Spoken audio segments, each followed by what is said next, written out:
C'est un événement original qui s'est déroulé ce week-end à Lorient, le Radio Ship Museum, à savoir un rendez-vous de radio amateur qui consiste à mettre en liaison les différents bateaux-musées dans le monde, grâce à une communication qui s'effectue la plupart du temps en morse.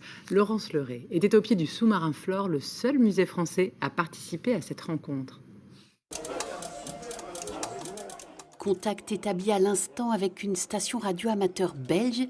Durant 48 heures, des opérateurs se sont relayés afin d'établir le plus de liaisons possible avec les 87 bateaux-musées qui participent à cet événement à travers le monde.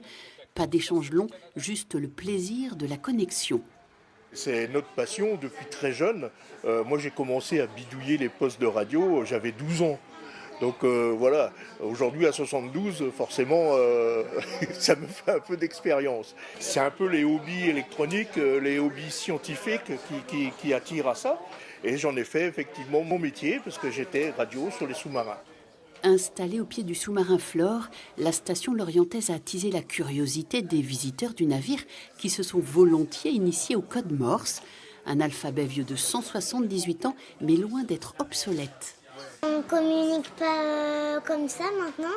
Enfin, on communique normalement. Donc c'est amusant de faire ça. Je suis content, j'ai écrit mon prénom. C'est intéressant parce que forcément on se remet à l'ancienne, nous on n'a pas connu ça, nous on a connu que les téléphones tactiles, quoi. Maintenant on a des moyens modernes, je vous parlais des systèmes informatiques, des moyens digitaux.